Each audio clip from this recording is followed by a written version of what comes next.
Жогорку сот экс-депутат мурдагы башкы прокурор Аида Салянова боюнча мурдагы соттордун өкүмүн күчүндө калтырды. Салянова соттун чечимин адилетсиз деп баалап, президент Сооронбай Жээнбековдун сот реформасы боюнча убадаларын куру сөз катары мүнөздөдү. Буга чейин жарандык активисттер мурдагы бийликтин тушунда бир катар адамдар саясий мүнөздө соттолгонун белгилеп, алардын укуктарын калыбына келтирүү маселесин көтөрүшкөн эле. Эфирде Азаттыктын кайсы суроолор телепрограммасы. Алдыдагы жарым саатта биз мурдагы бийликтин тушунда соттолгон саясатчылардын соңку жагдайы, сот адилеттүүлүгү маселесин талкуулайбыз. Бүгүнкү студиянын коноктору Жогорку Кеңештин КСДП фракциясынын депутаты Чынай Турсунбеков жана Республика Ата журт фракциясынын депутаты Курманкул Зулушев. Саламатсыздарбы? Оолу кечээки Жогорку соттун Аида Салянова боюнча өкүмү жана ага карата Салянованын пикирин угуп алып, анан талкуубузду баштайлы.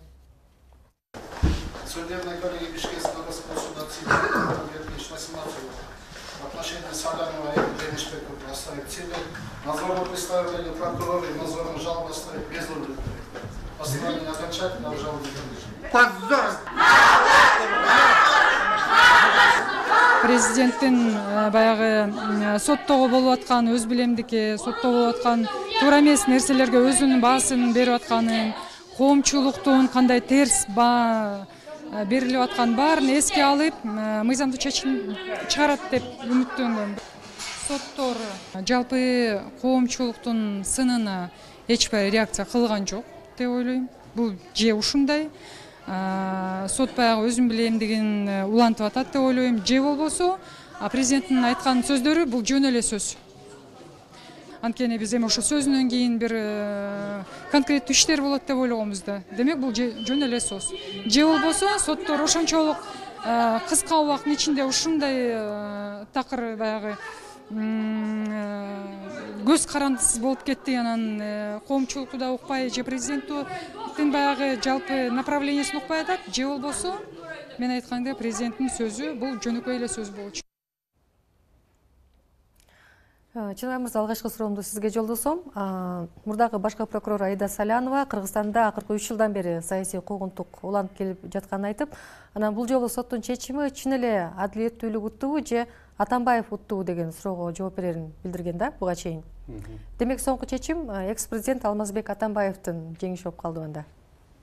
Эми антип айтыш кыйын, анткени ар бир процесстин өзүнүн шарты, жолу, өзүнүн фактылары бар. Соттордогу бир нерсеге таянып иш жасаш керек деп ойлойм. Өзгөчө бүгүнкү ооз кыйыштуу мезгилде, бүгүнкү күндө мына бүгүнкү эле Жогорку Кеңештеги сотторго шайлоо процесси көргөзүп атат.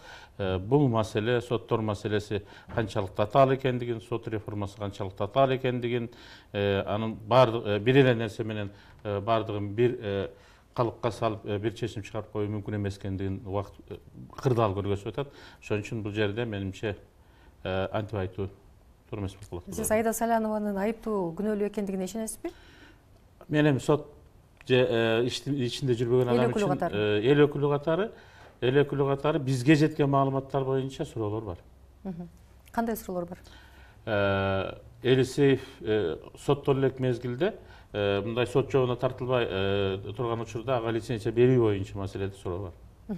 Ошол маселенин баары кечээ Салянованын жактоочулары тарабынан айтылды да, жанагы лицензияга байланыштуу мүмкүнчүлүк берилбедиби? Бардыгын айткакчы, бирок эмне үчүн эске алынган жок деп ойлойсуз?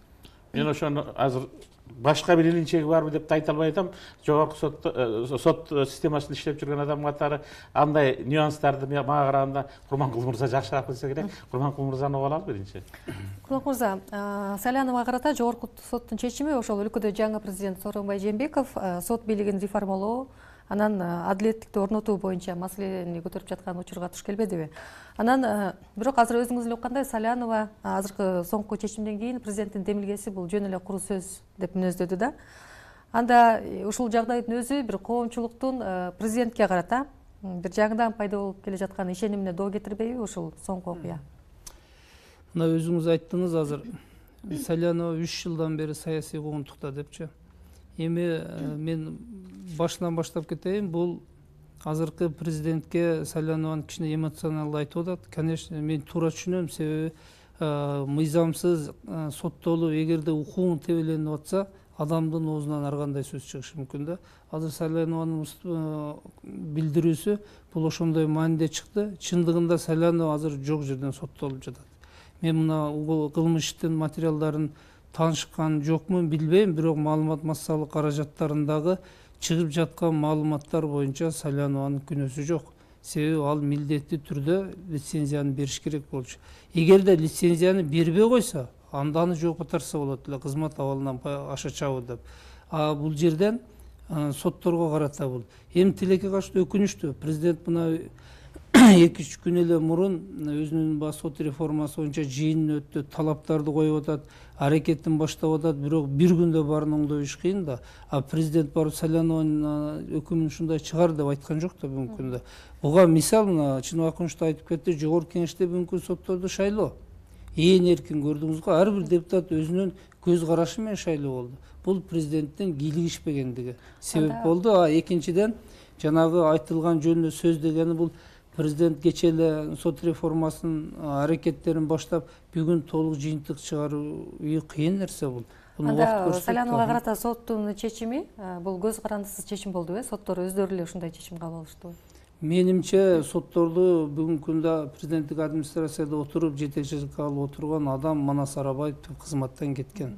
Андай куратор жок. Жогорку сот бул чечимди менимче өзү кабыл алды. Кызык жагдай болду да, бул жолу сот жараяны түз алып көрсөтүлдү. Мурдагы сот жараяндарына салыштырмалуу жактоочуларга бардык далилдерди келтирүүгө толук мүмкүнчүлүк берилди. Соттордагы мурдагыдан айырмаланып, бир мындай олуттуу мамиле жасап отургандай түр көрсөткөнү менен бирок чечим өзгөрүүсүз калды. Анан президент орнотом деген адилеттүүлүк анда ушулбу? Эми соттор өзүнүн кадамын кылды. Бул кандай чечим кабыл алды? Бул өзүнчө тартип комиссиясы деген бар. Буга баа берилсе керек. Баа берилет убакыты келгенде. Экинчиден, албетте мен да күттүм эле, себеби сот бийлиги, көз карандысыз сот бийлигине элдин ишеними кайта турган маселени бүгүн соттор жаратса болмок да, жогорку соттончу. Ошондой чечим кабыл алса болмок, тилекке каршы андай болгон жок. Эмнеге анталган жок деп ойлойсуз? Эми маны жана судьянын өзүнөн сураш керек да. Эмнеге эркиңиздер жетпеди? Сиз дагы убагында судья болуп иштегенсиз да, ошондон улам сурагым келип атат да, эмне үчүн андай абалга такалып калыштылар? Эми ар кандай себептери болушу мүмкүн. Ушундай учурда ошон үчүн айтып атабыз да, сот реформасы керек. Сотту биз финансы жактан камсыз кылалы, сот көз каранды болуш керек. Эң негизи сот болгон адам эрктүү болуш керек деп. Ал коркпой бирөөнүн тагдырын ойлоно билиш керек да. Ошондо мында адилетсиз чечимдер чыкпайт эле. Жакында экс-президент Алмазбек Атамбаев журналисттер Нарын Айып менен Дина Масловага жана укук коргоочу Чолпон Жакупова болгон материалдык доосунан баш тартты.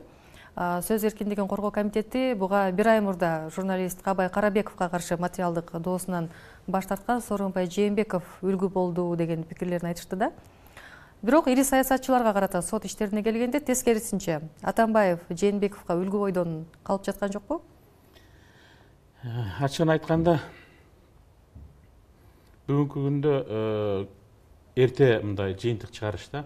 Жаңы президентке катары дагы эски президенттин жасаган иштери боюнча жыйынтык чыгып атат. 6 жылдык ишине жыйынтык чыгарып, коомчулуктун пикири кандай болгон, учурунда айтылбай келген пикирлер ачыкка чыгып атат. Ал эми жаңы президентке болсо азыр эле мына мындай болуп атат же бул жол менен кетип атат деп айта коюш кыйын. Анын үстүнө ачыгын айтканда акыркы кездеги кырдаал көргөзүп атат. Сооронбай Шарипович өзүнүн жолу менен баягы элдин пикири менен эсептешип иш алып барууга аракет кылып атканы көрүнүп турат да. Бул аракет аягына чейин барабы же орто жолдон өзүнүн кызыкчылыгына бурулуп кетеби, аны убакыт көрсөтөт. Кийинки суроону экөөңүзгө тең жолдосом. 21 майда жогорку кеңештеги Ата Мекен, Өнүгүү Прогресс жана Республика Ата Журт фракцияларынын өкүлдөрү чогулуп, Өмүрбек Текебаевдин ишин жаңы ачылган жагдайлар боюнча кайра карап чыгуу керектигин айтышты. Бул күндөрү Текебаевдин ишин кайра кароо өтүнүшү менен адвокаттары башкы прокуратурага кайрылышты. Анда мындай аракеттен бир жыйынтык болушу мүмкүнбү, реалдуубу? Бул биргелешип кароо болду. Тилекке каршы мен катышпай калдым, кандай маселе каралды. Бирок негизинен бул бир эле Өмүрбек Чиркешевдин иши эмес. Азыр саясий кылмыштар деп атап аткан Садыр Жапаров, Канат Исаев жана башка Кадыр Бектур Асановдун иштери боюнча, ушулар боюнча негизи жаңы ачылган жагдайлар болсо биз караш керек. Бүгүнкү жаңы бийлик, жаңы прокуратура, прокурор ушул жагынан баа бериш керек, элдин ишеничи ошондо кайтат. Себеби сөзсүз түрдө укугу тебеленген адамдар чырылдап жанагындайга барат да. Текебаевдин иши бир нече жагдайда адвокаттар айтып атат, ошол эгер негиздүү болсо кайра каралууга жатат жаңачылган жагдай боюнча. Текебаевдин иши боюнча дагы сизде суроо барбы? Мен толугу менен коштолом. Жаңачылган жагдайга боюнча ишин кайра караш керек. Анын үстүнө бүгүнкү күндө коомчулукта бул маселе өтө кызуу талкууда турат. Коомчулуктун бүйүрүн кызытып аткан маселелердин бириси. Демек, бүгүнкү күндөгү саясий бийликтин алмашышына байланыштуу, ал бийликтердин бүгүнкү күндө ушул маселеге карата позицияларынын эки башкалыгына байланыштуу дагы жаңы дайындалган башкы прокурор баш болуп бул маселени карап, сотко керек болсо жеткирип, сотто карап, же мурдакы өкүмдү күчүндө калтырып, же жаңыча чечим чыгарганга мүмкүнчүлүк түзүп берсе, менимче эл ошого жараша же мурдакы чечим туура болуптур деп айтат, же туура эмес болуптур деп мына эми акыйкатты орнолду деп айтат. Мына эл күтүп атат. Кошумчалап коеюн. Өңүрбек Чиркешевич ишин жаңачылган жагдай боюнча карала турган болсо, прокуратурадан, соттон Кыргыздын тарыхында биринчи жолу туура баа берилет да. Эски жаңы кандай болгон салыштырып ушул жерден баа берүүгө мүмкүнчүлүк түзүлөт. Бирок ушундай пикирлер көп айтылып атат шайлоодон кийин да. Мисалы шайлоого чейин сот жараяндары жүрүп жаткан учурда айтылбай калгандыгы өкүнүчтүү эмеспи? Негизи сот реформасы көп жылдан бери айтылып керек болсо, Аскар Акаевдин ушундан бери айтылып келатат сот реформасы жөнүндө. Сотко болгон ишеним 80% кеткен деп учурунда Акаев айткан, азыр 90% кеткен деп айтып жүрүшөт. Конкреттүү иш боюнча учурунда өзү негизи 17-жылда барып бүттү да. Ал өзү процесс деле ошого туура келип калды. Ана шайлоо процесс көп аралаштырып койду. Ошол учурда деле туура эмес чечилип аткан деген үн айтылып аткан. Бүгүнкү күндө ал өтө катуу айтыла баштады. Менимче негиздер бар кайра карай турган. Ушул тапта сөз эркиндигин коргоо комитети, жарандык коомдун өкүлдөрү, саясатчылар бардыгы президентке кайрылып, ошол сиз айткан ошо камактагы саясатчылардын кылмыш иштерине көңүл бурууга чакырып атпайбы? Бирок мисалы мамлекет башчыны коргоо кеңешин өткөрүп, ал иштерге ошол жыйында саясий баа бериңиз деп суранып жатышат. Анан президент мындай кадамга бара алабы, же ал мурдагы өнөктөшү экс-президент Алмазбек Атамбаевдин саясатына каршы аракет кылууга батын албайбы? Эми өзүңүздөр көрүп атасыздар, акыркы президенттин акыркы кадамдарына караганда бүт элдин талабындагы аракеттерди жасап атат. Жанагы коопсуздук кеңешине көтөрүлгөн маселелер, кечеги сот реформасынын жыйындагы бардык адилеттүүлүк болсун, мыйзамдуулук болсун деп атат. Ушул кадамдарга караганда мен да тилек кылып ишенип турам. Чечкиндүү кадамга барса керек, бул боюнча саясий баа берилет, укук коргоо органдары тарабынан чыныгы юридикалык баа берилсе керек деп ойлойм. И бул берилүүгө жатат. Анткени баягы туура эмес нерсени жашырсаң, бул өрчүйө берет да. Качан берилет деп ойлойсуз ошондой саясий баа? Жакында да берилиш керек. Зарыл бул бериле турган маселе да. Андай саясий баага кимдер кызыктар болуш керек анда? Саясий баага кандайдыр бир аракет, топтор кызыктар болбош керек. Биз мыйзамдуу өлкөдө жашайбыз, мыйзам менен. Укугу бузулган жаран, ошол саясий биз камалдык деген адамдар арыз менен тиешелүү органга, прокуратурага кайрылыш керек, өздөрүнүн доотторун келтириш керек. Прокурор жаңачылган жагдайга негиз болсо ачып туруп сотко бериш керек, сот баа бериш керек. Биз ушундай тартипке көчүшүбүз керек. Мыйзам менен, кандайдыр топтун күчү менен, же бир президенттин кийлүүчүсү менен эмес, укук коргоо органы, сот системасы өз функциясын, милдетин аткарыш керек.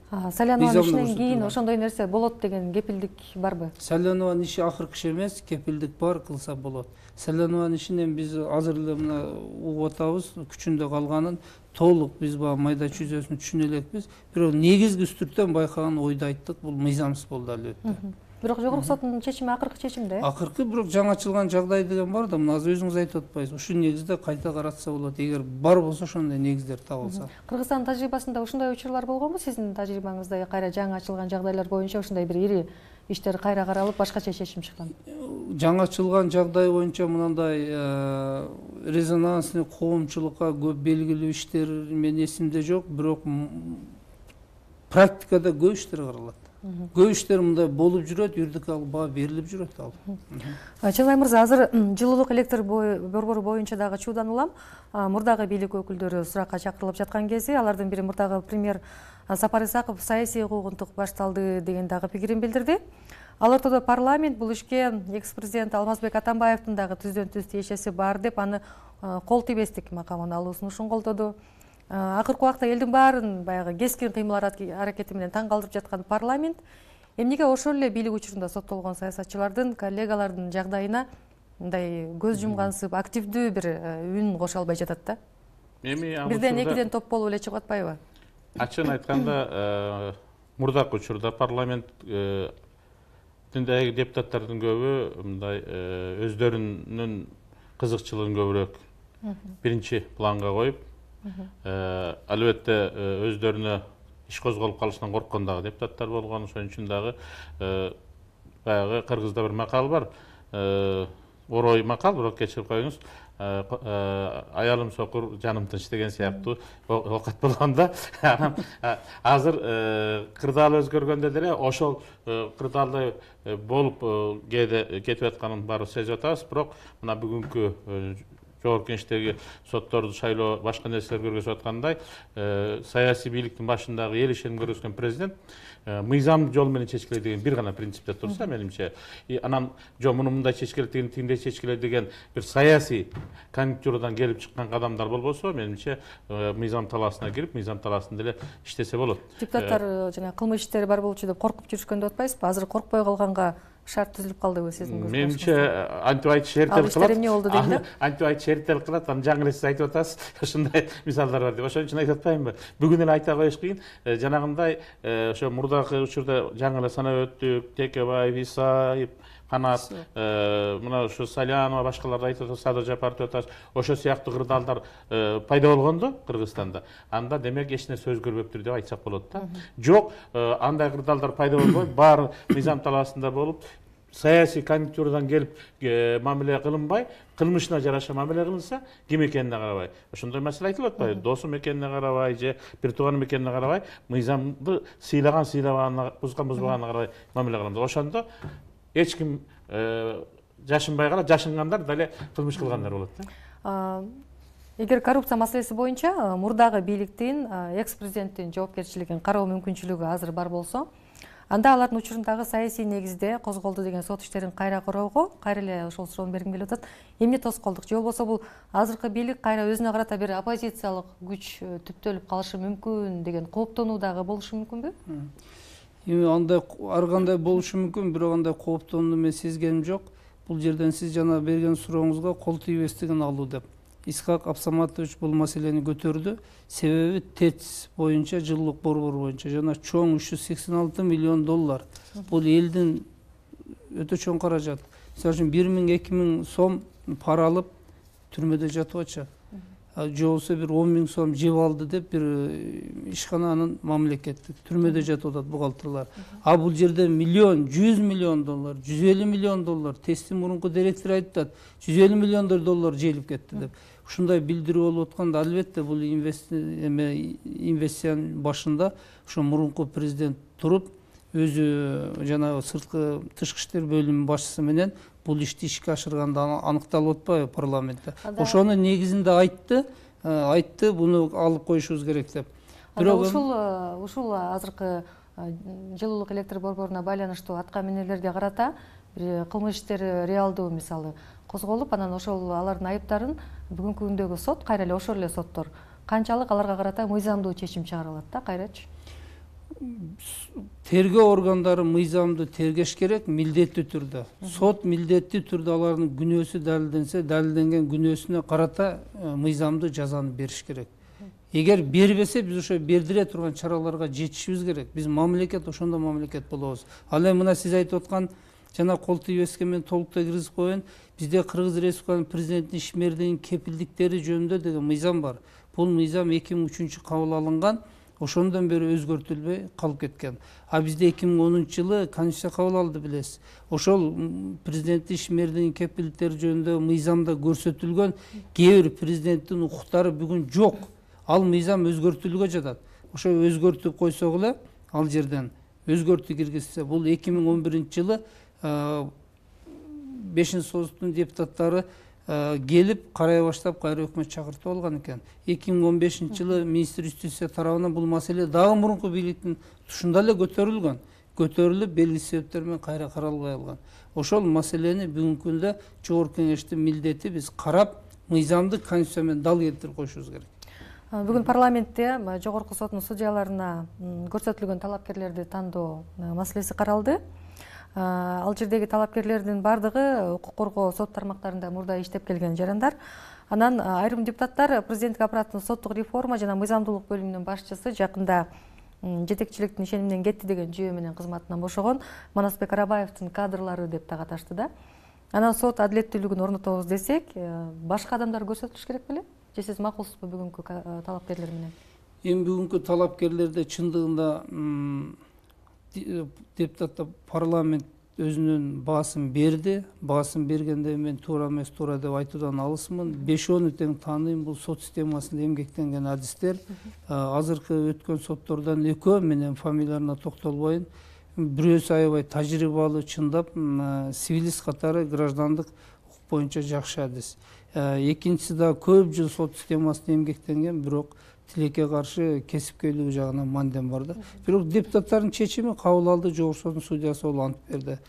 Калган үчөөнө депутаттар макул болбоду, караган иштерин дали келтирди. Бул парламент бүгүн биринчи жолу сот тандоодо мына 6-создун депутаттары өздөрүнүн саясий эркин көргөзүп, эркин чечим кабыл алды. Демек, ошол учурда жогорку кеңеш ошол депутаттарды, жогорку кеңеш депутаттары судьялыкка талапкерлерди тандоодо президенттик менен атаандаштыкка ачык чыкты деп да айтсак болобу?